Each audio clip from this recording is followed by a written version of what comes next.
महाराजगंज लोकसभा चुनाव का आगाज हो चुका है और कहा जाता है कि महाराजगंज लोकसभा सीट चित्तौड़गढ़ का सीट माना जाता है और ऐसे में बहुत सारे प्रत्याशी अपना अपना भाग्य आजमा रहे हैं, कोई टिकट लेकर तो कोई निर्दलीय चुनाव लड़के। तो ऐसे में हमारे साथ है समाज सेवी प्रोफेसर सत्यदेव राय जी, जो एक भोजपुरी लिटरेचर फाउंडेशन के अध्यक्ष भी हैं। आइए इनसे बातचीत करते हैं कि इनका महाराजगंज आखिर लोकसभा चुनाव लड़ने का मुद्दा क्या रहेगा। स्वागत है सर आपका। आपका बहुत बहुत धन्यवाद। आप सबका, दर्शकों का भी बहुत बहुत अभिनंदन और प्रणाम। आप पूछिए जो आप जानना चाहते हैं। सबसे पहला सवाल यह है कि अपने देश में, अपने बिहार में, खास करके बिहार से बिलोंग करते हैं तो बिहार पर ही चर्चा किया जाएगा कि बिहार में बेरोजगारी दिन प्रतिदिन बढ़ती जा रही है, बेरोजगारी चरम सीमा पे है और बिहार में अफसरशाही बढ़ती जा रही है और बेरोजगारी के साथ अफसरशाही साफ कहे तो बढ़ती जा रही है। इसके बारे में क्या कहेंगे? देखिए, बेरोजगारी आप इस तरह से समझिए कि ये केवल और केवल बिहार की समस्या नहीं है और केवल महाराजगंज की भी समस्या नहीं है। ये तो सभी कंस्टिट्यूएंसी की, और ये केवल राष्ट्रव्यापी नहीं है, ये विश्वव्यापी समस्या है। जो बहुत विकसित देश हैं जिनको आप समझते हैं, चाहे अमेरिका हो, कनाडा हो, ऑस्ट्रेलिया हो, इंग्लैंड हो, फ्रांस हो, ये सब पश्चिमी देश जितने हैं वहाँ भी बेरोजगारी है। हाँ, लेकिन ये है कि उसका एक्सटेंट जो है वो थोड़ा अलग अलग हो सकता है कि कहीं 10% है, कहीं 20% है, कोई 50% है। मैं आपको ये बता दूँ कि आप यदि सक्षम हो जाएंगे तो आज इतना कुछ विस्तार हो चुका है, जो आईटी रिवोल्यूशन जिसको हम कह रहे हैं, सूचना क्रांति की वजह से, कि पूरी दुनिया जो है आपके मुट्ठी में है, एक टेलीफोन में है, सारा सूचना और सारी जानकारी आपके पास है। और यदि आप किसी भी क्षेत्र में आप बहुत कौशल और निपुणता आप रखते हैं तो आपके लिए कहीं बेरोजगारी नाम की तो चीज़ नहीं है। बेरोजगार आज भी गांव में चाहे शहर में वही है जो निकम्मा है। निकम्मा उसको कहते हैं जिसको काम करने की इच्छा ना हो। जिसको काम करना है उसका तो है। खेती के काम को लोग निकृष्ट समझते हैं, जबकि खेती को सबसे श्रेष्ठ उत्तम खेती हमारे यहाँ मना कहते थे। उत्तम खेती और मध्यम बाण और नीच चाकरी और भीख निदान। भीख को सबसे घटिया। आज हमारे यहाँ क्या हो गया है, इस कंसेप्ट को लोगों ने बदल दिया है। कोई कृषि नहीं करना चाहता, मत करिए, नहीं तो, लेकिन अन्य कोई कौशल तो आप जरूर सवाल ये है प्राप्त करिए। और हाँ, पूछिए। सवाल ये है कि जैसे एक मजदूरी की बात है तो मजदूर एक मजदूरी करने के लिए अपने शहर से, अपने गांव से हजारों किलोमीटर दूर जाकर मजदूरी करता है। वही मजदूरी अगर बिहार में मिलता तो शायद अपने राज्य के लोग दूसरे राज्य में प्रवास करने के लिए, रहने के लिए नहीं जाते, मजदूरी करने के लिए नहीं जाते। देखिए अमित बाबू, एक बात आपको बता देता हूँ स्पष्ट। अभी इन्होंने पूछा था कि हमारे यहाँ से चंद्रशेखर जी भी जीते थे प्रधानमंत्री, 6 महीने प्रधानमंत्री रहे थे, और वो बलिया उनकी कंस्टिट्यूंसी थी और महाराजगंज से भी जीते थे। तो कोई 2 जगह से जो लड़ता है, चाहे राहुल गांधी रायबरेली से लड़े या वायनाड से लड़े, तो वो समझता है कि एक जगह से हार जाऊंगा तो दूसरे से बच जाऊंगा। सीधी सी बात है। नरेंद्र मोदी जी भी 2 जगह से लड़े थे, वहाँ वडोदरा से भी और वाराणसी से भी। तो उनके मन में भी था कहीं ऐसा ना हो मैं दूसरे प्रदेश में जा रहा हूँ, वहाँ हार जाऊँ तो क्या होगा। तो इसलिए स्टैंड बाई में दूसरा भी रखा। चंद्रशेखर जी ने ये सोचा था कि बहुत दिनों से मैं बलिया का प्रतिनिधित्व कर रहा हूँ, सांसद भी रहा हूँ, एमएलए भी रहा हूँ, विधानसभा में भी रहा हूँ, कहीं मैं हार गया तो क्या होगा। तो इसलिए उन्होंने, उनके थोड़े दबाव में रहने वाले थे राम बहादुर सिंह जी हमारे यहाँ के, जो महाराजगंज क्षेत्र जी, तो उनको कह के उन्होंने खाली कराया कि राम बहादुर ये आप खाली करिए, मैं यहाँ से लड़ूंगा। तो दोनों जगह से लड़े, लेकिन जब दोनों जगह से जीत गए तो महाराजगंज के लिए क्या किए। इसलिए महाराजगंज लोगों को इसके लिए गर्व नहीं होना चाहिए कि हमारे यहाँ से प्रधानमंत्री जीते? प्रधानमंत्री नहीं जीते थे, वो तो छोड़ के भाग गए। उसी दिन जिस दिन बलिया से उनको मिला रिटर्न, तो उसके बाद उन्होंने यहाँ से रिजाइन कर दिया। महाराजगंज तो महाराजगंज के जो है, महाराजगंज की नाक को बढ़ाने वाला कौन होगा? जो महाराजगंज की सेवा करेगा। अच्छा, Maharajganj, why Maharajganj is so famous about, what for? क्यों फेमस होना चाहिए?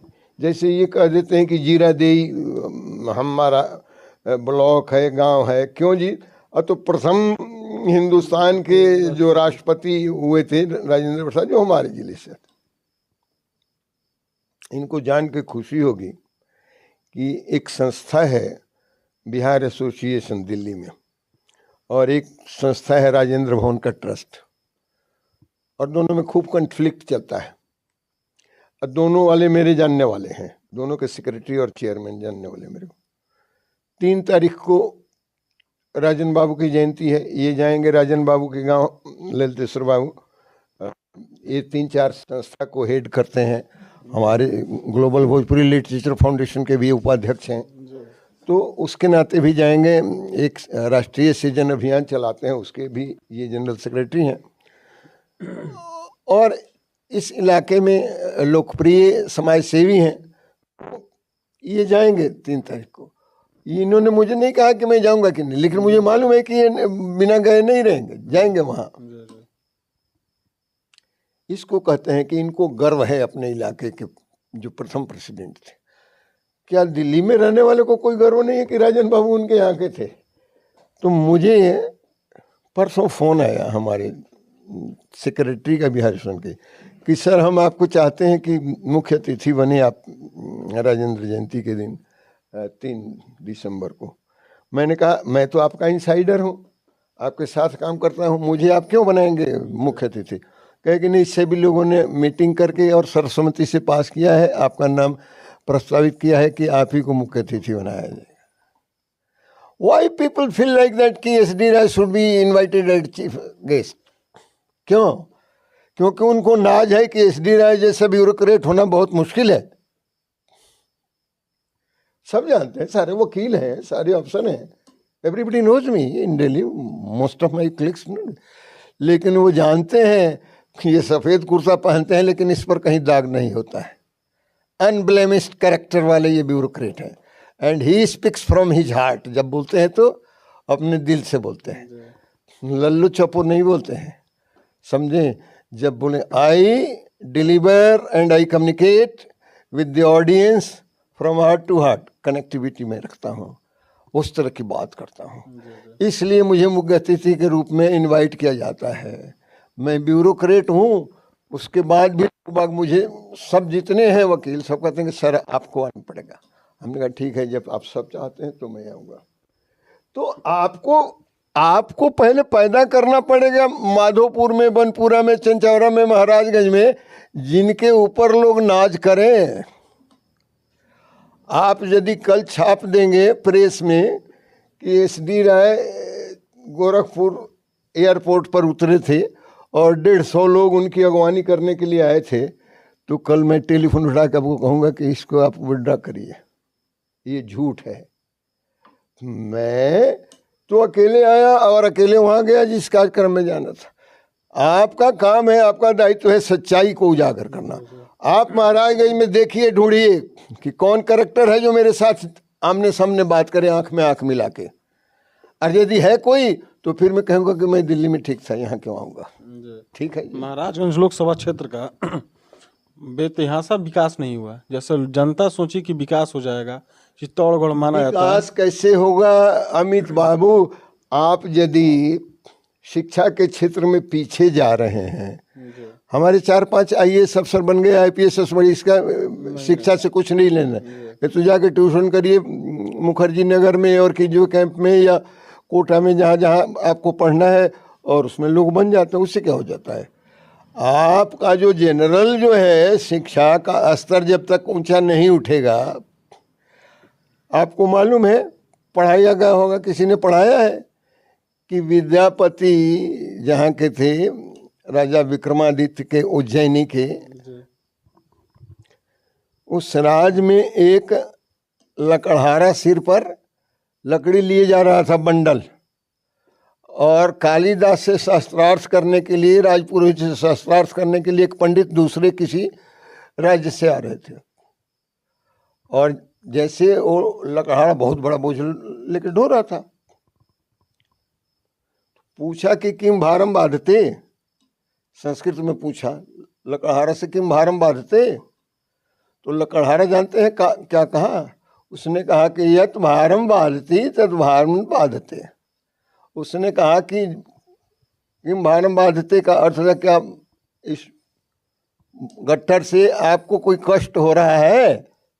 उसने कहा कि इस गट्ठर से जितना नहीं कष्ट हो रहा है उतना कष्ट आपके अशुद्ध उच्चारण से हो रहा है। आपने बाधते कहा, वहां बाधती होना चाहिए था, किम भारम बाधती।